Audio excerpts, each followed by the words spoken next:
등을 수행할 수 있는 능력 또는 그 수준을 일컬어서 전력이라고 합니다. 실제로 양쪽이 맞붙기 전에 전투나 경기의 결과를 예상할 때 그 기준이 되는 것을, 그 가늠치가 되는 것이 바로 전력입니다.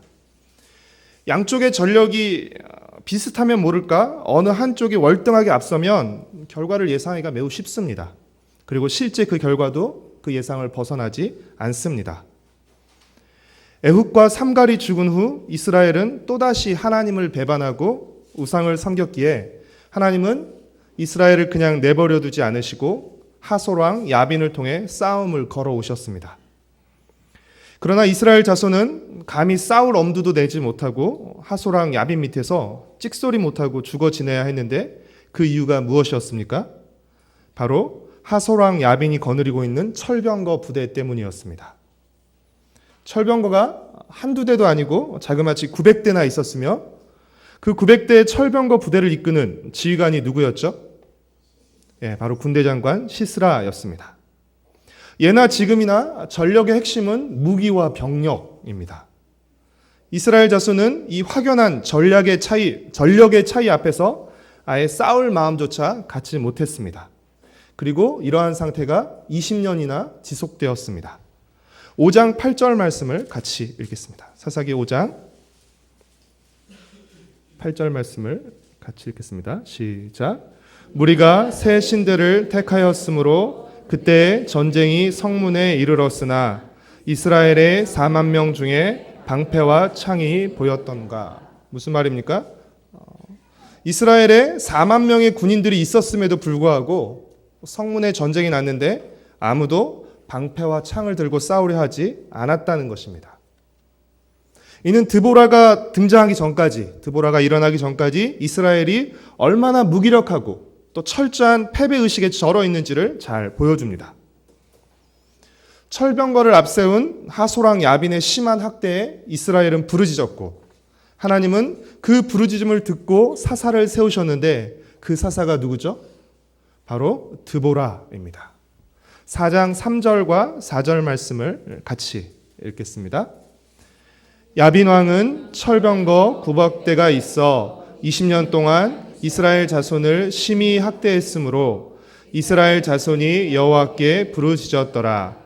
그때 라피도세 아내 여선지자 드보라가 이스라엘의 사사가 되었는데, 우리 생각에 철병거를 앞세운 하솔왕 야빈에게 20년이나 압제를 당했다면 어떤 사람이 사사로 어울릴 것 같습니까?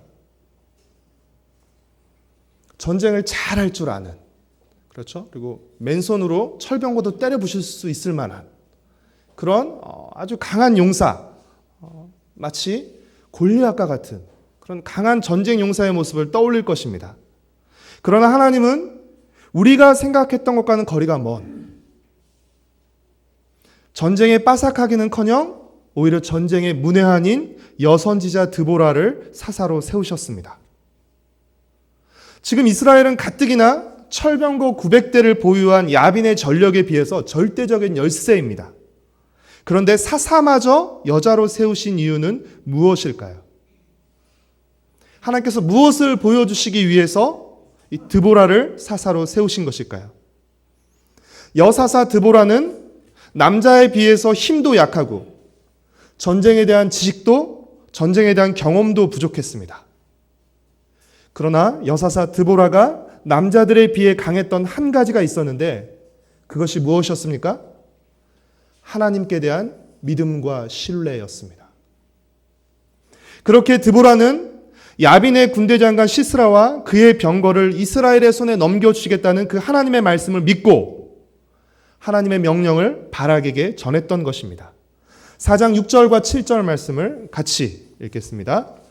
드보라가 사람을 보내어 아비노함의 아들 바락을 납달리 게데스에서 불러다가 그에게 이르되 이스라엘의 하나님 여호와께서 이같이 명령하지 아니하셨느냐? 너는 납달리 자손과 스불론 자손 10,000명을 거느리고 다볼산으로 가라. 내가 야빈의 군대장관 시스라와 그의 병거들과 그의 무리를 기손강으로 이끌어 내게 이르게 하고 그를 내 손에 넘겨주리라 하셨느니라. 드보라는 단지 하나님의 말씀을 전달한 것이 아니라 하나님의 말씀을 믿었습니다. 그리고 이 하나님의 말씀을 바락에게 명령했습니다. 그러나 바락은 드보라가 전해준 하나님의 말씀을 믿지 못하고 드보라가 함께 가지 않으면 자신도 가지 않겠다라고 말합니다. 8절 말씀을 같이 읽겠습니다. 바락이 그에게 이르되 만일 당신이 나와 함께 가면 내가 가려니와 만일 당신이 나와 함께 가지 아니하면 나도 가지 아니하겠노라 하니. 이유 여하를 막론하고 이 바락이 보이는 이 태도와 이 반응은 하나님의 명령에 불순종한 것입니다. 그렇죠? 하나님께서 가라, 그렇죠? 붙여주겠다라고 하셨음에도 불구하고 드보라가 가지 않으면 나는 가지 않겠다라고 말하는 것이죠. 그렇게 드보라는 바락이 적장 시스라를 죽이는 그 영광을 손에 얻지 못하고 그 영광이 여인의 손에 넘어갈 것이라고 말합니다. 9절 말씀을 같이 읽겠습니다. 이르되 내가 반드시 너와 함께 가리라. 그러나 내가 이번에 가는 길에서는 영광을 얻지 못하리니 이는 여호와께서 시스라를 여인의 손에 하실 것임이니라.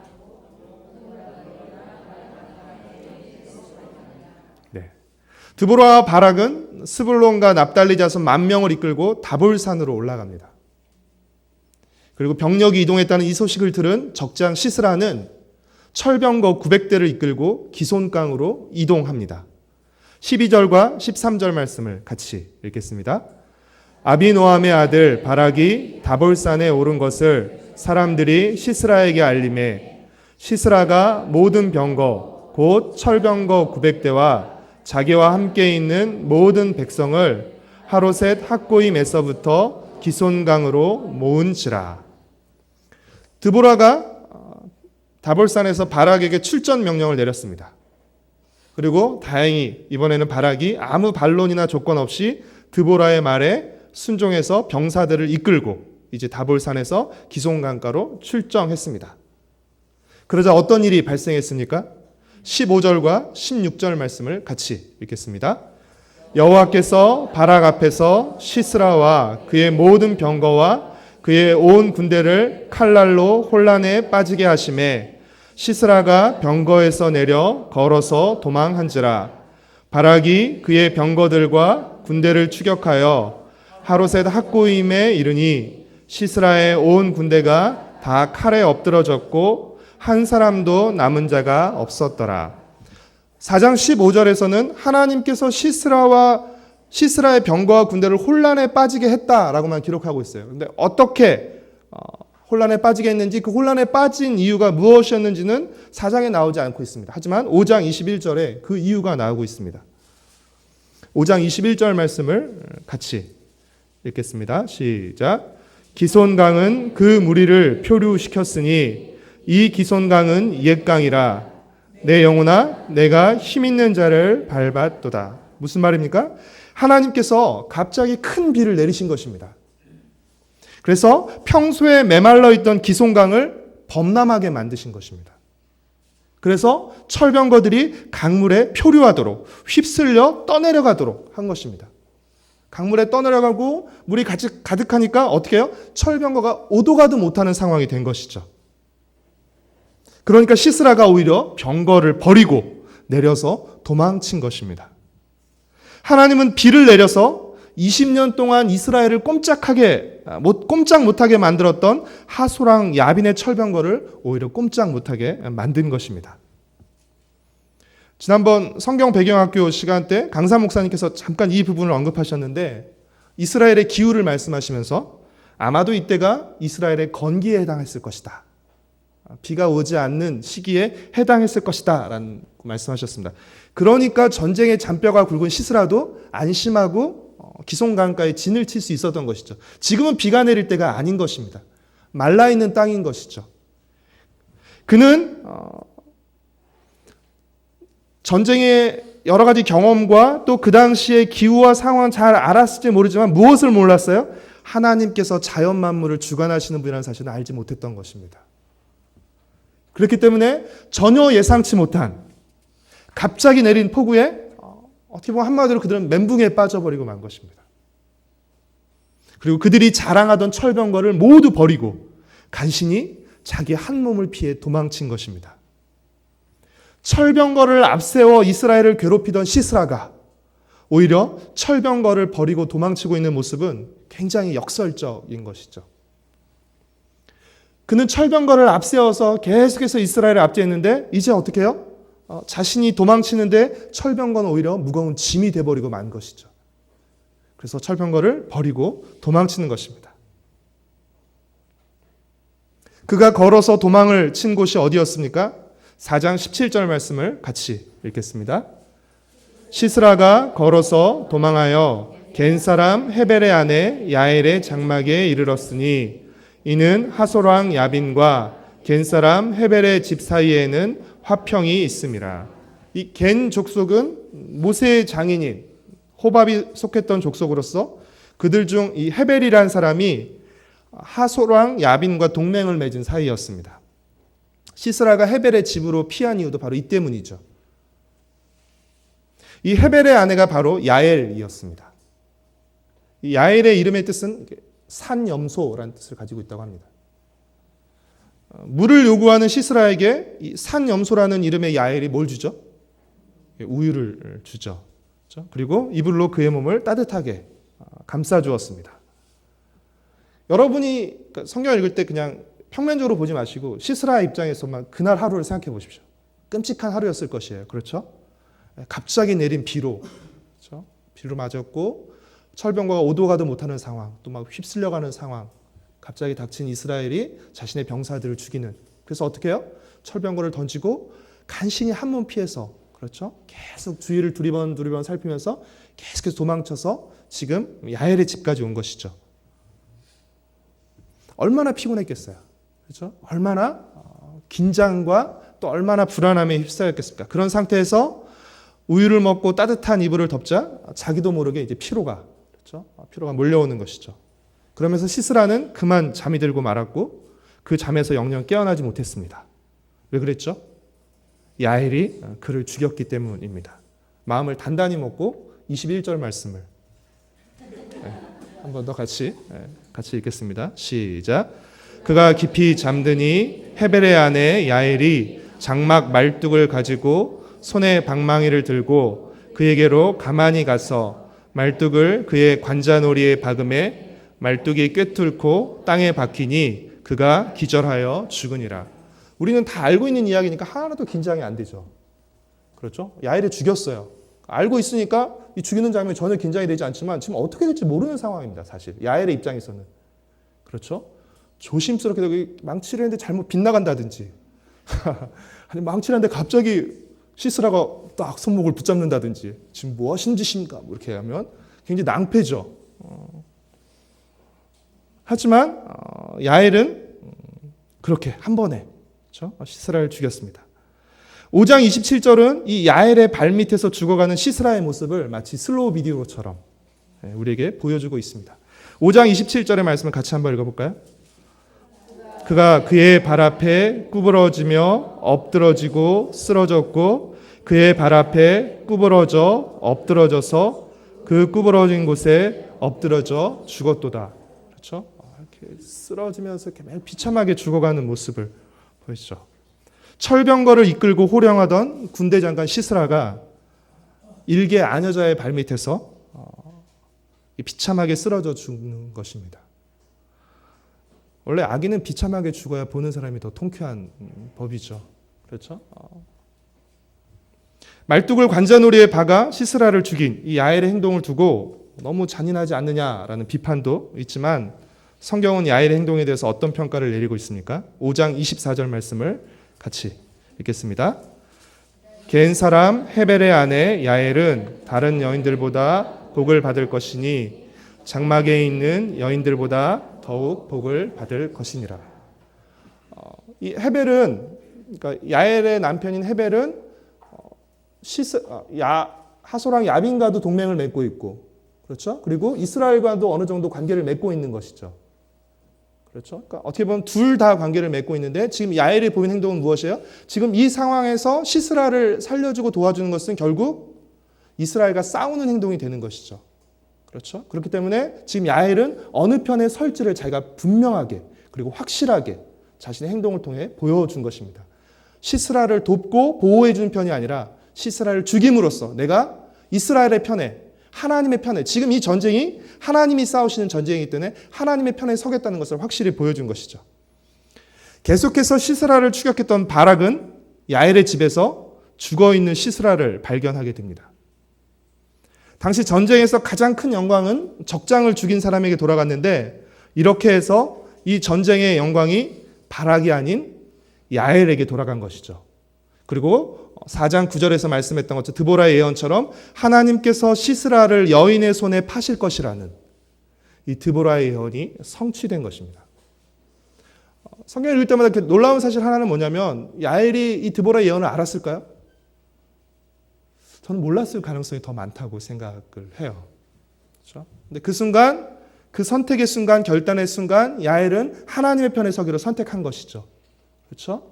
그의 과감한 또 주저함 없는 그런 결단과 선택을 통해서 그는 이 예언의 주인공이 된 것이죠. 사사기 4장과 5장은 이 같은 사건을 다루고 있습니다. 같은 내용을 다루고 있는데 그것을 다루는 형식이 다르죠. 그래서 4장은 이야기체로 이루어져 있고 5장은 노래 형태로 기록되어 있습니다. 그래서 같은 사건을 4장은 이야기체로, 5장은 노래로, 시의 형태로 다루고 있습니다. 그런데 5장에서 드보라의 노래라고 불리는 5장에서 4장에서 언급되지 않은 한 가지 사실이 나오고 있습니다. 그래서 어떤 사실인가 하냐면 이 전쟁에 참여한 지파가 있었는가 하면 이 전쟁에 참여하지 않은 지파도 있었다는 사실입니다. 이 전쟁에 참여한 지파는 어떤 지파입니까? 우리 5장 14절과 15절 말씀을 같이 읽겠습니다. 에브라임에서 나온 자들은 아말렉의 뿌리 박힌 자들이요 베냐민은 백성들 중에서 너를 따르는 자들이요 마길에서는 명령하는 자들이 내려왔고 스불론에게서는 대장군의 지팡이를 잡은 자들이 내려왔도다. 이사갈의 방백들이 드보라와 함께하니 이사갈과 같이 바락도 그의 뒤를 따라 골짜기로 달려 내려가니 루벤 시내가에서 큰 결심이 있었도다. 18절 말씀도 같이 읽겠습니다. 스불론은 죽음을 무릅쓰고 목숨을 아끼지 아니한 백성이요 납달리도 들의 높은 곳에서 그러하도다. 이 지파들이 에브라임, 또 므낫세, 스불론, 이사갈, 납달리 이런 지파들이 전쟁에 참여한 지파들입니다. 이에 반해서 이 전쟁에 참여하지 않은 지파는 어떤 지파입니까? 16절과 17절 말씀을 같이 읽겠습니다. 내가 양의 우리 가운데 앉아서 목자의 피리 부는 소리를 들음은 어찌 됨이냐. 루벤 시내가에서 큰 결심이 있었도다. 길르앗은 요단강 저쪽에 거주하며 단은 배에 머무름이 어찌 됨이냐. 아셀은 해변에 앉으며 자기 항만에 거주하도다. 루벤은 큰 결심만 했지 정작 나가지는 않았죠. 길르앗, 단, 아셀 이런 지파들은 전쟁에 참여하지 않았습니다. 4장, 5장에 기록된 이 전쟁 이야기에서 결국 포커스가 두 명의 여인에게 맞춰집니다. 여러 명의 인물들이 등장하고 막 전쟁도 일어나고 하지만 결국 이 이야기에서 포커스가 두 명의 여인에게 맞춰지는데 누구죠? 드보라와 야엘입니다. 하소랑 야빈에 맞서는 여인이 이스라엘의 사사 드보라라면 야빈의 군대 장관 시스라에 맞서는 여인은 누구죠? 바로 아녀자 야엘입니다. 하나님은 철병거를 앞세운 야빈과 시스라에 맞서서 믿음을 앞세운 두 여인 드보라와 야엘을 통해서 승리를 거두신 것입니다. 그렇다면 사사기 4장과 5장에 기록된 이 사실, 이 드보라의 전쟁 이야기는 우리에게 무엇을 말해주죠? 결국 이 전쟁을 통해서 하나님께서 우리에게 말씀해 주시고자 하는 것은 무엇이죠? 전쟁의 승패가 철병거에 달린 것이 아니라 하나님께 달려있다는 것을, 그 하나님을 향한 믿음에 달려있다는 것을 이 드보라의 전쟁 이야기가 우리에게 말해주고 있는 것입니다. 사랑하는 성도 여러분, 모든 승패의 주도권은 하나님이 쥐고 계십니다. 승패의 주도권이 하나님 손 안에 있다는 것은 우리가 팔짱만 끼고 앉아 있어도 된다는 이야기가 결코 아닙니다. 우리는 전쟁의 승패가 하나님께 달려있음을 믿기에 오히려 우리의 팔수매를 걷어붙이고 더욱 열심히 힘있게 싸워야 하는 것입니다. 전쟁의 승패는 하나님께 달려있고 하나님이 반드시 승리하시지만 그 전쟁의 기쁨과 영광은 그 전쟁에 참여한 사람만이 누릴 수 있다는 사실을 여러분 기억하시길 바랍니다. 5장에 기록된 드보라의 노래는 한마디로 승전가입니다. 이스라엘 자손에게 너무나 기쁘고 통쾌한 승리의 노래입니다. 그러나 이 노래를 마음 놓고 부를 수 없는 사람들이 있습니다. 이 노래를 부를 때마다 들을 때마다 가슴 졸이면서 숨어야 하는 사람들, 눈치를 봐야 하는 사람들이 있습니다. 이들은 누구입니까? 눈치를 보고 자신의 사정만 생각하고 이런저런 핑계 대면서 전쟁에 참여하지 않은 지파들입니다. 이렇게 싸움을 이길 줄 알았다면 그들이 했겠습니까? 그렇지 않았겠죠. 그러나 이와는 반대로 이 드보라의 노래를, 이 승리의 노래를 가장 큰 소리로 기쁘고 힘있게 부른 사람들은 누구일까요? 전쟁에 참여한 지파들.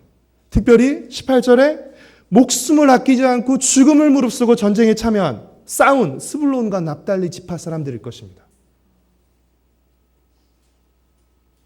사랑하는 성도 여러분, 하나님의 전쟁은, 하나님의 역사는 반드시 하나님의 승리로 끝납니다.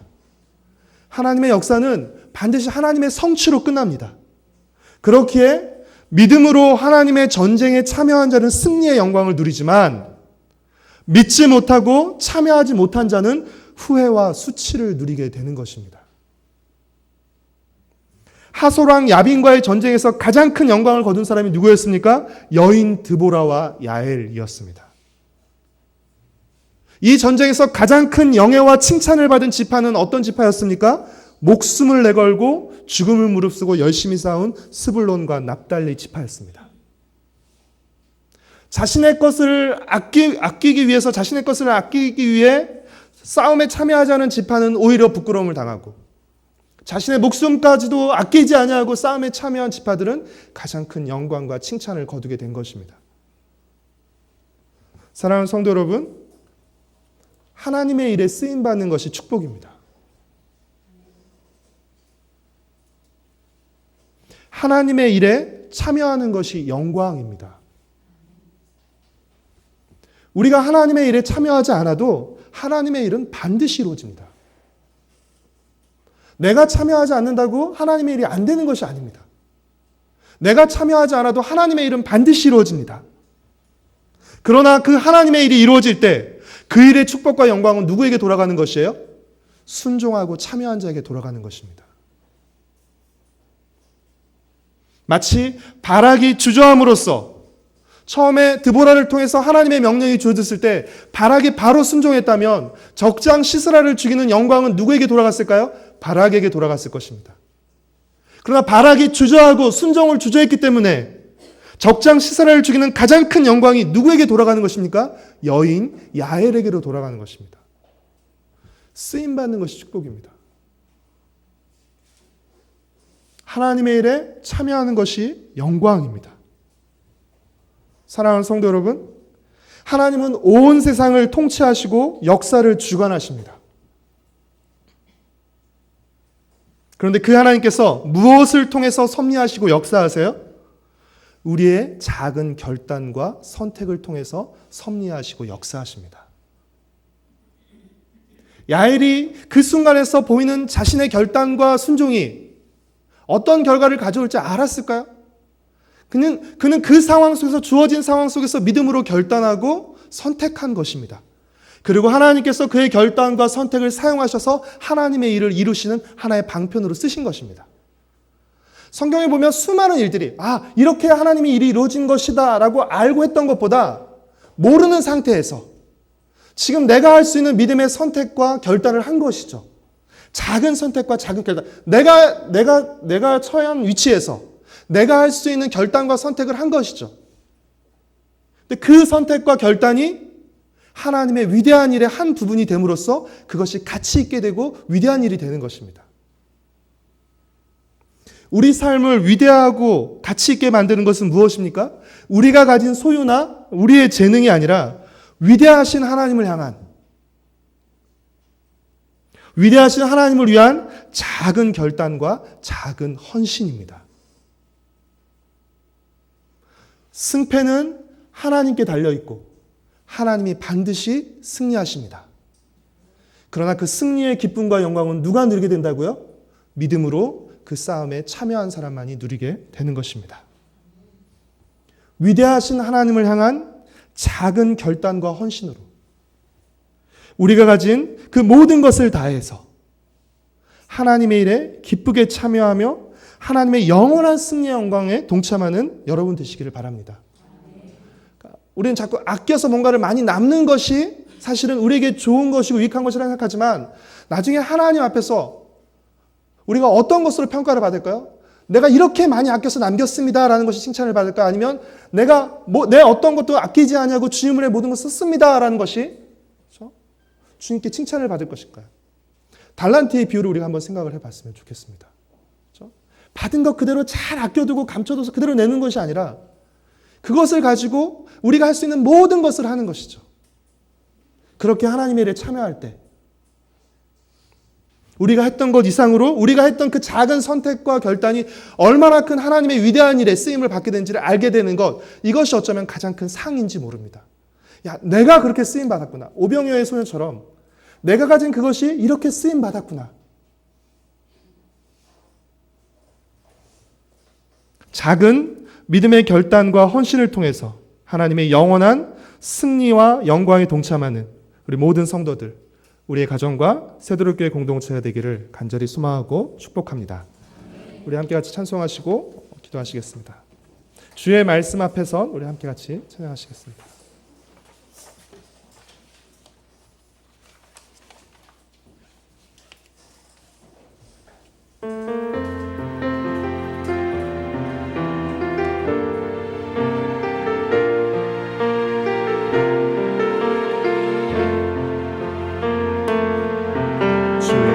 말씀 앞에서 당신은 참된 예배자 그토록 찾으시던 하나님의 기쁨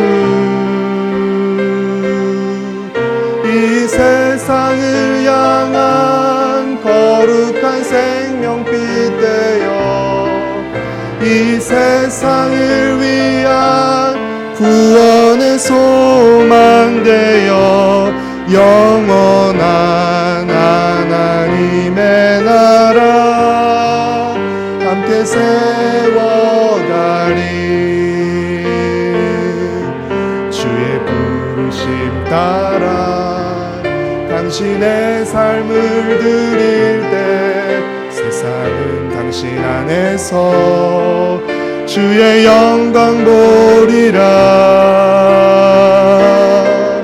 이 세상을 이길 주님의 군사 되어 이 세상을 섬길 주님의 손과 발 되어 영원한 하나님의 나라 함께 우리 2절 다시 한번 찬양하겠습니다. 주의 부르심 따라 주의 부르심 따라 당신의 삶을 드릴 때 세상은 당신 안에서 주의 영광 보리라 이 세상을 이길 주님의 군사 되어 이 세상을 섬길 주님의 손과 발 되어 영원한 하나님의 나라 함께 세워 이 세상을 이길 주님의 군사 되어 이 세상을 이길 주님의 군사 되어 이 세상을 섬길 주님의 손과 발 되어 영원한 하나님의 나라 함께 세워가리 우리 함께 같이 기도하시겠습니다.